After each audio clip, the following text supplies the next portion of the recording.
আসসালামু আলাইকুম ভাই ও বোনেরা। আজকে আলোচনার বিষয় স্বপ্নে যদি কেউ আরোহণ দেখতে পায় তাহলে কি হয়।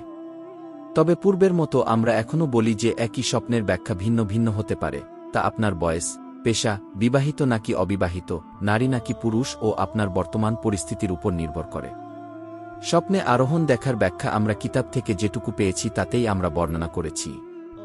এই রকম আরও স্বপ্নের ভিডিও পেতে আমাদের চ্যানেলটি এখনই সাবস্ক্রাইব করুন।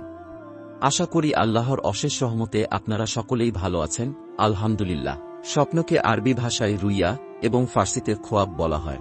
হযরত হুরায়রা রাদিয়াল্লাহু আনহু থেকে বর্ণিত, রাসূলুল্লাহ সাল্লাল্লাহু আলাইহি ওয়াসাল্লাম ইরশাদ করেছেন, রুইয়ায়ে সালেহা তথা ভালো স্বপ্ন আল্লাহর নিকট থেকে দেখানো হয়। তবে স্বপ্নটি সত্য কিনা মিথ্যা হবে তা সম্পূর্ণই আপনার উপর নির্ভরশীল।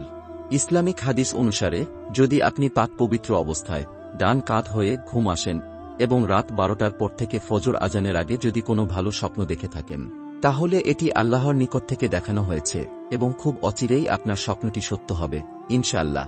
স্বপ্নের এই ব্যাখ্যাটি আমরা ইবনে সিরিন রহমতুল্লাহি আলাইহি এর স্বপ্নের তাবির বই থেকে নিয়েছি। স্বপ্নে বাহনে আরোহণ করতে দেখলে বুঝতে হবে সে সওয়ারিতে আরোহণ করে সফরে যাবে। সওয়ারিতে আরোহণ করেছে কিন্তু ভালোভাবে আরোহণ করেনি, তাহলে বুঝতে হবে সে কুপ্রবৃত্তি থেকে নিরাপদ থাকবে এবং কাঙ্ক্ষিত বিষয় অর্জন করবে।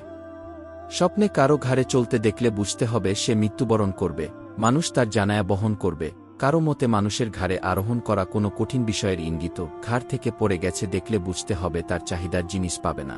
স্বপ্নে সফর থেকে প্রত্যাবর্তন করা দেখলে স্বপ্নদ্রষ্টার তার হক আদায় হবে।